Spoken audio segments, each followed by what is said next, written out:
আসসালামু আলাইকুম ইব্রান, তোমাদেরকে আবারও স্বাগতম আমাদের নতুন আরেকটি লেকচার ভিডিওতে।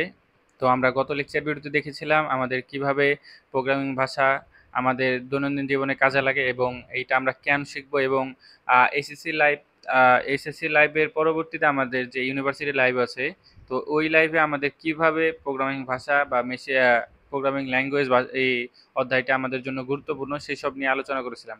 এবং এর সাথে আলোচনা করেছিলাম আমাদের রোড ম্যাপ সম্পর্কে, আমরা কোন কোন বিষয় নিয়ে আমরা আলোচনা করব সেই সব বিষয় দিয়ে আমরা জেনেছিলাম। তো মূলত আজকের এই লেকচার ভিডিওটি থেকেই আমাদের আহ, অধ্যায়টি শুরু হবে। তো আমি আশা করব তোমরা সবাই ধৈর্য সহকারে এবং মনোযোগ সহকারে আমার এই লেকচার ভিডিওগুলো দেখবে এবং নোট করে নেবে, যাতে পরবর্তীতে তোমরা সহজ এবং ভালোভাবে বুঝতে পারো। তো চলো আমরা শুরু করি। তো প্রথমে আমাদের প্রোগ্রাম ধারণা বা কনসেপ্ট অফ প্রোগ্রাম ল্যাঙ্গুয়েজ সেটা সম্পর্কে আমাদের ধারণা নিতে হবে। তো আমি যদি তোমাকে একটা কোশ্চেন করি যে ভাষা মূলত কি জিনিস, তো তুমি তখন আমাকে উত্তর দিতে পারো ব্যাকরণের ভাষায়, যে বর্ণ, অঙ্ক, সংকেত, বিভিন্ন বিষয় সাজিয়ে আমরা মানুষের মনের ভাব প্রকাশ করে, তো এগুলোকেই বলা হয় ভাষা। তো অবশ্যই ঠিক আছে। তো এটা হচ্ছে আমাদের হিউম্যান রিডেবল বা মানুষের ভাষা। এখন যদি আমি বলি তোমাকে যে আহ, কম্পিউটারের ভাষা কি, তখন তুমি বলতে পারো যে কম্পিউটার ভাষা কি। কম্পিউটার ভাষা তো আমি জানি না।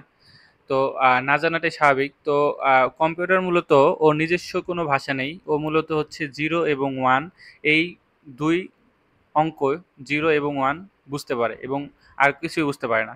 আমরা এই জিরো ওয়ানের মাধ্যমে বিভিন্ন ল্যাঙ্গুয়েজ ব্যবহার করে বিভিন্ন ধরনের কম্পিউটারকে আমরা দিক নির্দেশনা দিয়ে থাকি এবং এই দিক নির্দেশনার পরিপ্রেক্ষিতে কম্পিউটার আমাদের বিভিন্ন ধরনের কাজ করে দেয়।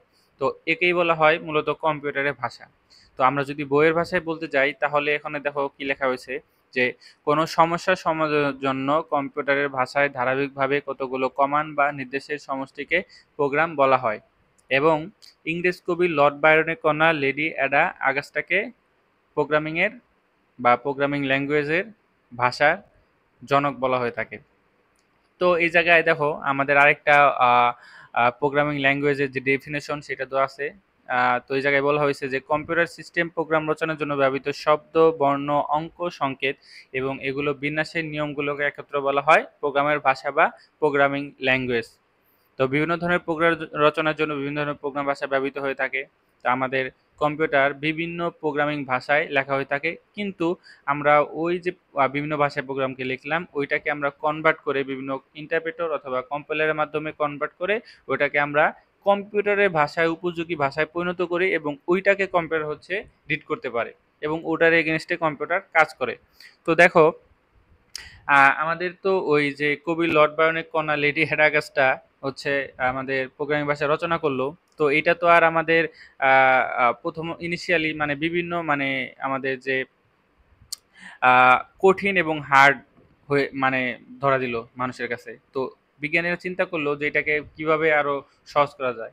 তো এই কালের পরিক্রমায় আমাদের যে ভাষা ছিল, ল্যাঙ্গুয়েজ বা প্রোগ্রামিং যে ল্যাঙ্গুয়েজ, ওইটা বিভিন্ন ভার্সন রিলিজ হয়েছে। তো এর মধ্যে মানে বিভিন্ন প্রজন্মে এবং ভার্সনে ভাগ করা হয়ে থাকে। তো প্রথম প্রজন্মের ভাষা হচ্ছে মূলত আমাদের মেশিন ভাষা, শুরুর দিককার ভাষা, এবং পরবর্তীতে আমাদের অ্যাসেম্বলি ভাষা এবং উচ্চতর ভাষা, অতি উচ্চতর ভাষা এবং স্বাভাবিক বা ন্যাচারাল ভাষা, যা 1980 সালের দিকে এস্টাবলিশ হয়। তো আমরা যদি বৈশিষ্ট্যের ভিত্তিতে প্রোগ্রাম ভাষাসমূহকে মূলত আমরা দুটি ভাগে ভাগ করতে পারি, একটা হচ্ছে লো লেভেল ল্যাঙ্গুয়েজ, একটা হচ্ছে হাই লেভেল ল্যাঙ্গুয়েজ। তো কম্পিউটার প্রোগ্রামিং ল্যাঙ্গুয়েজকে মূলত দুইটি ভাষায় মানে ভাগে ভাগ করে, একটা হচ্ছে লো লেভেল ল্যাঙ্গুয়েজ, একটা হচ্ছে হাই লেভেল ল্যাঙ্গুয়েজ। তো লো লেভেল ল্যাঙ্গুয়েজের ভিতরে আমাদের রয়েছে ফার্স্ট জেনারেশন এবং সেকেন্ড জেনারেশন, এবং হাই লেভেল ল্যাঙ্গুয়েজের ভিতরে রয়েছে আমাদের থার্ড, ফোর্থ এবং ফিফথ জেনারেশন। এবং আমি যদি এর পরবর্তীতে স্লাইডে যাই, তখন আমি দেখতে পাচ্ছি যে আমাদের হচ্ছে মেশিন ল্যাঙ্গুয়েজ। তো এইটা মূলত হচ্ছে আমাদের প্রথম প্রজন্মের ভাষার ভিতরে পড়ে মেশিন ল্যাঙ্গুয়েজ। এইটাই হচ্ছে মূলত কম্পিউটারের ভাষা। তো দেখো এখানে বলা হয়েছে যে কম্পিউটার মেশিনের নিজস্ব ভাষাকে মেশিন ভাষা বা নিম্ন স্তরের ভাষা বলা হয়। সাধারণত মেশিন ভাষা জিরো আর ওয়ান এই দুইটি বাইনারি অঙ্ক দিয়ে লিখতে হয়।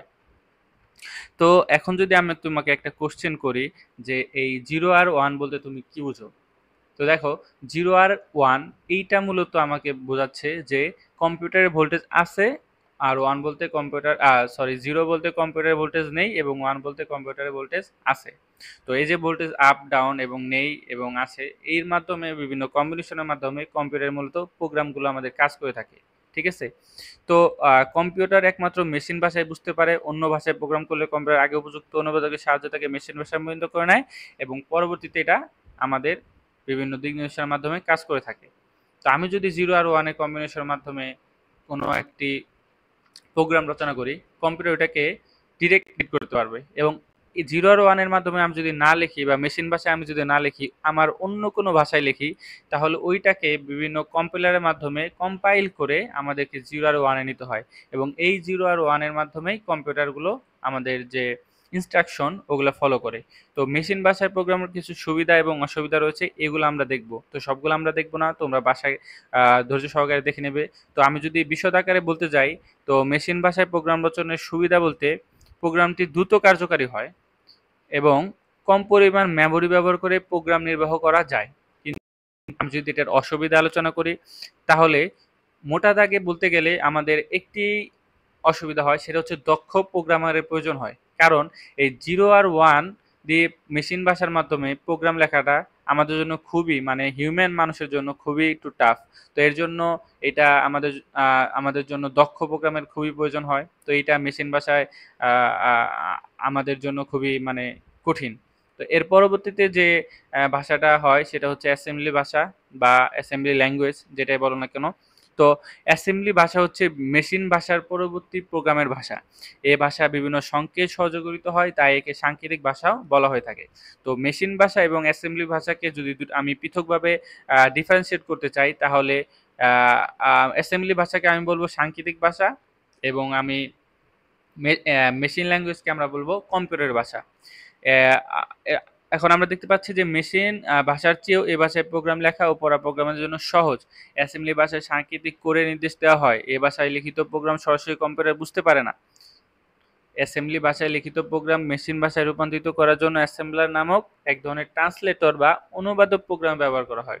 তো দেখো তুমি এই জায়গায় হচ্ছে আমাদের এই যে অ্যাড, সাব, অ্যানুয়াল বলে মাল্টিপ্লাই বোঝাচ্ছে এবং ডিভিশন বোঝাচ্ছে। তো এই যে এগুলো সাংকেতিক চিহ্ন বা নির্দেশনার মাধ্যমে আমরা অ্যাসেম্বলি ভাষায় প্রোগ্রাম রচনা করে থাকি। তো অ্যাসেম্বলি ভাষায় হচ্ছে আমাদের 4টি টার্ম সম্পর্কে জানতে হয়। এর মধ্যে হচ্ছে লেভেল, হুইল, অপকোড, অপারেন্ড এবং কমেন্ট। তো এগুলো সম্পর্কে আমাদের না এত বেশি না জানলেও চলবে এসএসসি লেভেলে। তো এর পরবর্তীতে আমি যদি আলোচনা করি যে অ্যাসেম্বলি ভাষার রচনার সুবিধা এবং অসুবিধা নিয়ে, তো কয়েকটা আমি যদি সুবিধা আলোচনা করি, এর মধ্যে রয়েছে প্রোগ্রাম রচনায় ভুলের পরিমাণ কম হয়। কারণ 0 আর 1 কম্বিনেশন বা মেশিন ল্যাঙ্গুয়েজে তুমি কোনো কোড লেখো, তাহলে সে জায়গায় 0 1 এর কম্বিনেশন দিয়ে লিখতে গেলে তোমার ভুল হওয়ার মানে সম্ভাবনাটাই বেশি হওয়া স্বাভাবিক। আর অ্যাসেম্বলি ভাষায় যেহেতু আমাদের 0 1 দিয়ে লিখতে হয় না, এর জন্য আমাদের ভুলের পরিমাণও খুব কম হয়। এবং যদি এটার অসুবিধা বলতে হয় তাহলে আমি আলোচনা করতে পারবো যে প্রোগ্রাম রচনার জন্য কম্পিউটারের সংগঠন এবং এই ভাষা সরাসরি মেশিন বুঝতে পারে না। তো এগুলো হচ্ছে আমাদের অসুবিধা। তো এদের অ্যাসেম্বলি ভাষা এবং মেশিন ভাষার মধ্যে কিছু পার্থক্য আছে, তোমরা এগুলা বাসায় দেখে নিতে পারো। যদি পরীক্ষায় এসে যায় কিংবা ক খ তে কোশ্চেন থাকতে পারে, তো তুমি হচ্ছে যেতে পারবা, খুবই সহজ। পরবর্তীতে তো দেখা যাচ্ছে আমাদের মিড লেভেল ল্যাঙ্গুয়েজ বা মধ্যম স্তরের ভাষা। তো আমি যদি মধ্যম স্তরের ভাষা সম্পর্কে আলোচনা করি, তাহলে তুমি দেখতে পাবে যে অ্যাসেম্বলি ল্যাঙ্গুয়েজ ও হাই লেভেল ল্যাঙ্গুয়েজের মধ্যবর্তী ল্যাঙ্গুয়েজকে মিড লেভেল ল্যাঙ্গুয়েজ বা মধ্যবর্তী ভাষা বলা হয়। এটি কম্পিউটার হার্ডওয়্যার ও প্রোগ্রামিং এর মাঝে সেতুবন্ধন তৈরি করে দেয়। হার্ডওয়্যার এবং প্রোগ্রাম এর মাঝে সেতুবন্ধন তৈরি হিসেবে কাজ করে। এটি এমন এক ধরনের প্রোগ্রামিং ল্যাঙ্গুয়েজ যা কোনো ধরনের কম্পিউটার নির্বাহ করা সম্ভব। সি ল্যাঙ্গুয়েজের মাধ্যমে মধ্যম স্তরের ভাষা, যা দিয়ে অপারেটিং সিস্টেমের মতো সিস্টেম প্রোগ্রাম করা যায়। তো আমাদের মেশিন ল্যাঙ্গুয়েজ এবং হচ্ছে অ্যাসেম্বলি ল্যাঙ্গুয়েজের মাঝে যে ভাষাটা থাকে, সেটা হচ্ছে আমাদের মিড লেভেল ল্যাঙ্গুয়েজ। তো এটার উদাহরণ হিসেবে আমি বলতে পারি সি ল্যাঙ্গুয়েজ। তো সি ল্যাঙ্গুয়েজ হচ্ছে আমাদের একটি মধ্যম বা মিড লেভেল ল্যাঙ্গুয়েজ ভাষা। তো এটার বৈশিষ্ট্য এবং যদি আমি কিছু সুবিধা অসুবিধা আলোচনা করতে চাই, তাহলে এখানে দেখো যে যে কোনো ধরনের কম্পিউটারে নির্বাহ করা সম্ভব। মানে তুমি যদি কোনো সি প্রোগ্রাম লেখো, যে তুমি বিভিন্ন প্রকার কম্পিউটারে তুমি হচ্ছে সি দিয়ে লিখতে পারবা। এরপরে বলছে যে তুমি অসুবিধার ভিতরে তুমি যদি দেখো যে উচ্চতর ভাষার তুলনায় এ ভাষা কঠিন।